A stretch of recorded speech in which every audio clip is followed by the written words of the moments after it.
Sir, ജീവിച്ചിരിക്കുന്നവരെ പോലെ തന്നെയാണ് മൃതദേഹവും ബഹുമാനം അർഹിക്കുന്നുണ്ട്. അപ്പം സംസ്കരിക്കുന്ന സ്ഥലത്ത് ഉൾപ്പെടെയുള്ള എല്ലാവിധ സൗകര്യങ്ങളും, അത് ശുചിത്വം ഉൾപ്പെടെയുള്ള കാര്യങ്ങൾ നോക്കേണ്ടതാണ്. ഇപ്പം ഛത്തീസ്ഗഡിൽ നിന്നൊരു വിധി വന്നേക്കുന്നു, ആർട്ടിക്കിൾ 21 അനുസരിച്ച് ചെയ്യേണ്ട കാര്യങ്ങൾ ചെയ്യുന്നില്ല. അതെങ്ങനെയാണ് മനസ്സിലാകുന്നത്? അതായത് ആർട്ടിക്കിൾ 21 ജീവിക്കാനുള്ള മനുഷ്യാവകാശമാണ്. എങ്ങനെ ജീവിക്കാനുള്ള മനുഷ്യാവകാശം? അന്തസ്സും അഭിമാനവും കാത്തു സൂക്ഷിച്ചുകൊണ്ട് ജീവിക്കാനുള്ള മനുഷ്യാവകാശം. ആ അന്തസ്സും അഭിമാനവും കാത്തു സൂക്ഷിച്ചുകൊണ്ട് ആത്മാഭിമാനം നഷ്ടപ്പെടാതെ ജീവിക്കാനുള്ള മനുഷ്യാവകാശത്തിൻ്റെ ഭാഗമായിട്ടാണ് അന്തസ്സോടു കൂടിയ ശവദാഹം ലഭിക്കുക എന്നത്. ശവസംസ്കാരം ആ വളരെ മാനുഷികമായ അന്തസ്സോടു കൂടി തന്നെ ലഭിക്കണം. അത് ആർട്ടിക്കിൾ 21 ജീവിക്കാനുള്ള മനുഷ്യാവകാശത്തിൻ്റെ ഭാഗമാക്കി അതിനെ മാറ്റിക്കൊണ്ടാണ് ഈ വിധി വന്നിരിക്കുന്നത്. എന്താ പശ്ചാത്തലം എന്ന് ചോദിച്ചു കഴിഞ്ഞാൽ, ഛത്തീസ്ഗഡിലെ ഈ ശ്മശാനങ്ങളെക്കുറിച്ച് വന്ന റിപ്പോർട്ടുകളും പഠനങ്ങളും എല്ലാം കാണിക്കുന്നത് അത് വളരെ അനാരോഗ്യകരമായ രീതിയിൽ, വൃത്തികെട്ട രീതിയിലാണ് സൂക്ഷിച്ചിട്ടുള്ളത്. ഈ ജഡ്ജിൻ്റെ നേതൃത്വത്തിലുള്ള ഒരു സംഘ അഭിഭാഷകരെല്ലാം കൂടി പോയിട്ട് അത് നേരിട്ട് കണ്ട് വിലയിരുത്തിയതിന് ശേഷമാണിത് പറഞ്ഞിരിക്കുന്നത്. എനിക്ക് സന്തോഷമുള്ളൊരു കാര്യം എന്താണെന്ന് വെച്ച് കഴിഞ്ഞാൽ, 2 കാര്യങ്ങൾ. ഒന്ന്, രാവണൻ കൊല്ലപ്പെട്ടു യുദ്ധത്തിൽ കൊല്ലപ്പെട്ട് കഴിഞ്ഞപ്പോഴേക്കും, കാരണം രാവണൻ മഹാദ്രോഹിയാണ്, രാക്ഷസനാണ്, പെണ്ണുപിടിയനാണ്. നമ്മുടെ ഇപ്പോഴുള്ള ഏത് പെണ്ണുപിടിയന്മാർക്കും മാതൃകയായിട്ടിരിക്കേണ്ട ഒരാളാണ്.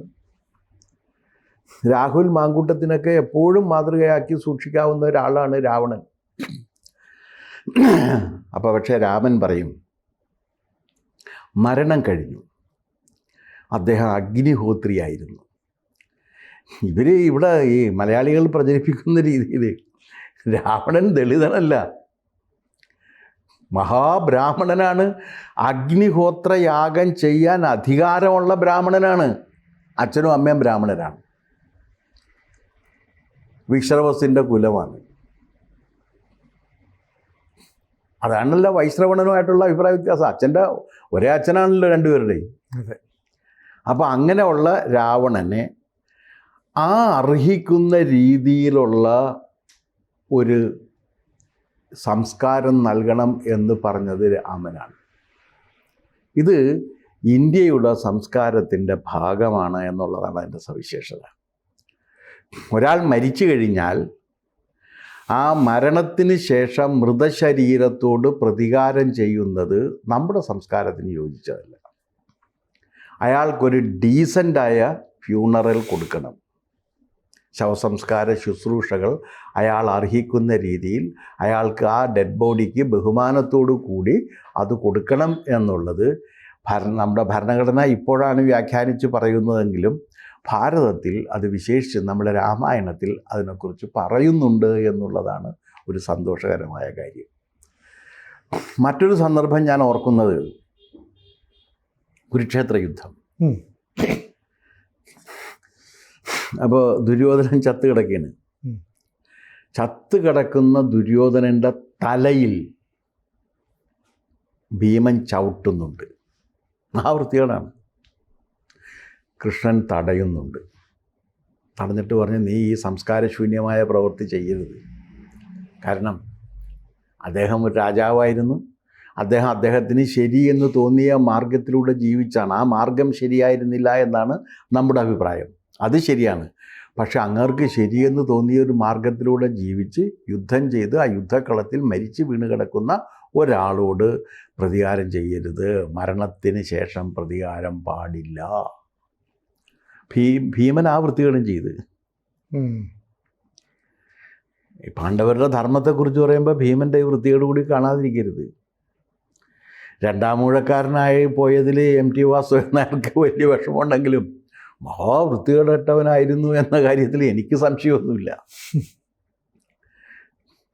കാരണം അല്ലെങ്കിൽ ഈ മരിച്ചു കിടക്കുന്ന ഒരാൾ അവിടെ പോയിട്ട് അവിടെ വെച്ച് ശ്രീകൃഷ്ണനെ അപമാനിക്കുന്നുണ്ട് ഇയാൾ. ആര്? ദുര്യോധനൻ. ആ ഇത് അവിടെ മരിച്ചു കിടക്കുന്ന സമയത്താണ് പറയുന്നത് കംസദാസൻ്റെ മകനെ എന്ന് ശ്രീകൃഷ്ണൻ ഒരു വിശേഷണം കൊടുക്കുന്നുണ്ട്. കംസദാസൻ്റെ മകൻ എന്ന്. Son of the slave of Kamsa. ശ്രീകൃഷ്ണന് ഒരുപാട് പര്യായങ്ങൾ നിങ്ങൾ കേട്ടിട്ടുണ്ട്, ഇത് കേട്ടിട്ടില്ല. ഇങ്ങനൊരു പര്യായ പദം കൊടുത്തിട്ടുള്ളത്, ഇങ്ങനൊരു പേര് വിളിച്ചിട്ടുള്ളത് ഇദ്ദേഹമാണ്. പക്ഷേ അയാളോടും അയാൾക്കും ഈ മാന്യത ഉണ്ട്, ആ മാന്യമായ രീതിയിലുള്ളൊരിത് വേണം എന്നാണ് അംഗീകരിച്ചിട്ടുള്ളത്. ഗ്രീക്കിൽ ഇത് വരുന്നുണ്ട്. ഗ്രീക്കിലെ ആൻറ്റിഗണി എന്ന് പറയുന്ന നാടകത്തിൻ്റെ പ്രമേയങ്ങളിൽ ഒന്ന് ഒരു മൃതശരീരത്തോട് അതിനെ അവമതിക്കുന്നത് ശരിയാണോ എന്ന ചോദ്യമാണ് ചോദിക്കുന്നത്. ഈഡിപ്പസ് രാജാവിൻ്റെ 2 മക്കൾ, ഒരാൾ രാജ്യദ്രോഹിയും ഒരാൾ രാജ്യസ്നേഹിയും, രണ്ടുപേരും കൊല്ലപ്പെട്ടു. അപ്പോൾ അന്നത്തെ രാജാവ് വിധിച്ചു, രാജ്യസ്നേഹിക്ക് വീരോചിതമായ സംസ്കാരവും രാജ്യദ്രോഹിയെ അവിടെ കെട്ടിത്തൂക്കിയിടുകയും അത് ചീഞ്ഞളിഞ്ഞ് നാറാൻ അനുവദിക്കുകയും വേണം. ആരെങ്കിലും പോയിട്ട് അതിനെ സഹായിക്കുന്നുണ്ടെങ്കിൽ ആ സഹായിക്കുന്നവരെയും ഞങ്ങൾ കൊല്ലും. ഇതായിരുന്നു വിധി. അതിനെതിരെയാണ് ആൻറ്റിഗണി പ്രവർത്തിക്കുന്നത്. 2 പേരും സഹോദരന്മാരാണ്, 2 പേരും മരിച്ചു കഴിഞ്ഞു. ആ മരണത്തിന് ശേഷവും ഇതിനോടെല്ലാം പ്രതികാരം ചെയ്യുന്ന ഒരു രീതി വരരുത് എന്ന് പറഞ്ഞുകൊണ്ടാണ് അത് ചെയ്തത്. അപ്പോൾ അവിടെ ഈ ആൻറ്റിഗണിയുടെ പ്രമേയങ്ങളിൽ ഒന്ന് whether a dead body deserves decent funeral or not എന്നുള്ളതാണ്. ഇനി ചരിത്രത്തിലേക്ക് നമ്മൾ പറഞ്ഞു കഴിഞ്ഞാൽ മുസോളിനിയോട് എന്തൊരു ക്രൂരതയാണ് ഇറ്റലിക്കാർ കാണിച്ചത്. മുസോളിനി മരിച്ചു കഴിഞ്ഞിട്ട് മുസോളിനിയുടെ കുട്ടി ആ തെരുവിൽ കെട്ടിത്തൂക്കിയിട്ട് ആളുകളെല്ലാം പോയി ചാട്ടവാറിനെ അടിച്ചുകൊണ്ടിരുന്നു ഡെഡ് ബോഡിക്ക്. യൂറോപ്യൻ സംസ്കാരത്തിൽ, അതിപ്പോൾ ഗ്രീക്കിൽ നിന്ന് വന്നിരിക്കുന്ന ആ ഗ്രീക്ക് സംസ്കാരത്തിൽ നമുക്കിത് കാണാൻ കഴിയുന്നുണ്ട്. ഗ്രീക്ക് സംസ്കാരത്തിലാണ് ഈ പ്രശ്നം വന്നിരിക്കുന്നത്. ഈഡിപ്പസ് ട്രിലിജി എന്ന് 3 നാടകങ്ങൾ, കിങ് ഈഡിപ്പസ് അറ്റ് കൊളോണസ്, ആൻറ്റിഗണി, ഈ 3 നാടകങ്ങൾ ഈഡിപ്പസ് ചരിതങ്ങളാണ്. ആ ഈഡിപ്പസ് ചരിതത്തിലാണ് ഈ രാജാക്കന്മാർ ഇങ്ങനെ പെരുമാറുന്നതിൻ്റെ ചരിത്രം കൊടുത്തിരിക്കുന്നത്. ആ സംസ്കാരം അങ്ങനെ തന്നെ ഗ്രീക്കിൽ നിന്ന് യൂറോപ്പിൽ വന്നപ്പോൾ യൂറോപ്പിൽ അത് അപ്പാടെ തന്നെ എടുത്തു വെക്കുകയാണ് ചെയ്തത്. അതുപോലെ തന്നെ പറഞ്ഞു. അതുകൊണ്ടാണല്ലോ ഇത് വരുന്നത്. അതെ, അല്ലെങ്കിൽ ഇത് വരില്ലല്ലോ. അതുപോലെ തന്നെ എടുത്തു വച്ചിട്ട് പറയുകയാണ്. അപ്പോൾ ആ സംസ്കാരങ്ങളിലെല്ലാം തന്നെ ഈ ഡെഡ് ബോഡിക്ക് മനുഷ്യാവകാശത്തിൻ്റെ പരിധിയിൽ ഡെഡ് ബോഡി പെടാതിരുന്നത് യൂറോപ്പിലാണ്. ഇപ്പോഴും യൂറോപ്പ് അത് കൊടുക്കുന്നില്ല. യൂറോപ്പിൻ്റെ അമേരിക്കയുടെ ശത്രുക്കൾക്ക് മരിച്ചു കഴിഞ്ഞാൽ മനുഷ്യാവകാശത്തിൻ്റെ പരിധി ഉണ്ടാ? ഇല്ലല്ലോ. ഒരു ഡീസൻറ്റ് ഫ്യൂണറൽ അവർ നിഷേധിക്കാറാണ് പതിവുള്ളത് അവരുടെ ശത്രുക്കൾക്ക്.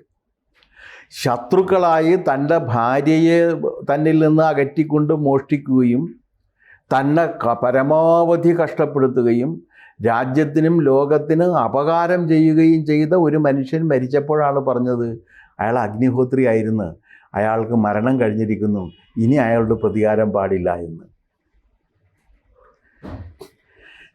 യുദ്ധക്കളത്തിൽ കിടന്നുകൊണ്ട് കംസദാസൻ്റെ മകനെ എന്ന് വിളിച്ച് അധിക്ഷേപിച്ചുകൊണ്ട് ശ്രീകൃഷ്ണനോട് പറഞ്ഞ അങ്ങർക്ക് ഡീസൻറ്റ് ഫ്യൂണറൽ വേണമെന്നാണ് ആവശ്യപ്പെടുന്നത്. ഇത് സംസ്കാരങ്ങൾ തമ്മിലുള്ളൊരു വ്യത്യാസമാണ്.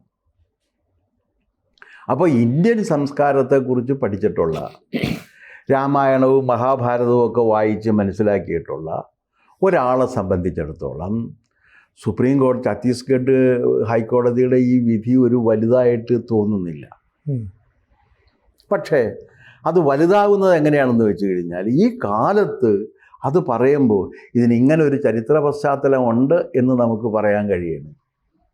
രാമായണത്തിൻ്റെയും മഹാഭാരതത്തിൻ്റെയും യൂറോപ്പിൻ്റെ ഗ്രീക്ക് സംസ്കാരത്തിൻ്റെയും അതിൽ നിന്ന് യൂറോപ്യൻ സംസ്കാരത്തെയും അതിൽ നിന്ന് പടർന്ന് പന്തലിച്ച പാശ്ചാത്യ സംസ്കാരത്തിൻ്റെയും ഒക്കെ രീതിയിൽ അവരുടെ ശത്രുക്കളോട് നീതി കാണിക്കാറില്ല എന്ന് മാത്രമല്ല അവരുടെ മൃതശരീരങ്ങളോട് പോലും അവമതിപ്പ് കാണിക്കുന്നൊരു സംസ്കാരം അവിടെ ഉണ്ട് എന്നുള്ളതാണ് വസ്തുത. മൃതശരീരങ്ങളോട് പോലും അവമതിപ്പ് കാണിക്കുന്നു, അതാണ് വസ്തുത. ആ രീതിയിലുള്ള ഒരു പെരുമാറ്റമല്ല നമ്മുടേതായിട്ടുള്ളത്. പക്ഷെ ഇത് പറഞ്ഞു പോയപ്പോഴും ഈ ജഡ്ജ് ഇതിനെക്കുറിച്ചൊക്കെ ഒന്നും പരാമർശിച്ചിട്ടില്ല എന്നുള്ളത് എന്നെ ദുഃഖിപ്പിക്കുകയാണ്. കാരണം എന്താണെന്ന് വെച്ചാൽ ഈ ആർട്ടിക്കിൾ 21 ഇൻ്റർപ്രറ്റ് ചെയ്യുമ്പോൾ ജീവിക്കാനുള്ള അവകാശമാണ്. ആ ആർട്ടിക്കിൾ 21 ജീവിക്കാനുള്ള അവകാശം വ്യാഖ്യാനിക്കുന്ന സമയത്ത് രാമായണത്തിലും മഹാഭാരതത്തിലുമൊക്കെ ഇങ്ങനെ നമുക്കൊരു സംസ്കാരമുണ്ട്, ആ സംസ്കാരത്തിൻ്റെയും കൂടി ഭാഗമായിട്ടാണ് ഞാനിത് പറയുന്നത് എന്ന് ആ ജഡ്ജ് മിണ്ടിയില്ല. അതിൻ്റെ കാരണം എന്താണെന്ന് വെച്ചാൽ ഇന്ത്യൻ ജൂറിസ്പ്രൂഡൻസിനെ കുറിച്ച് നമ്മുടെ ജഡ്ജിമാർക്ക് വേണ്ടത്ര വിജ്ഞാനമില്ലാതെ പോകുന്നു എന്നുള്ളതാണ്. ആ ഇന്ത്യൻ ജൂറിസ്പ്രൂഡൻസിനെ കുറിച്ചും കൂടി ഒരു വിശാലമായ കാഴ്ചപ്പാട് വന്നു കഴിഞ്ഞാൽ അവരിന്നിപ്പോൾ നടത്തിക്കൊണ്ടിരിക്കുന്ന വിധിന്യായങ്ങളൊക്കെ കുറേ കൂടി ന്യായയുക്തവും നീതിപൂർവവുമായി നടത്താൻ കഴിയും, വളരെ വിശാലമായ കാഴ്ചപ്പാടിൽ നടത്താൻ കഴിയും എന്നാണ് എനിക്ക് ഈ സന്ദർഭത്തിൽ പറയാനുള്ളത്. കൂടുതൽ വാർത്തകളും വിശേഷങ്ങളും നിങ്ങളിലേക്ക് എത്താൻ ABC മലയാളം സബ്സ്ക്രൈബ് ചെയ്യുക, ബെൽ ബട്ടണും അമർത്തുക.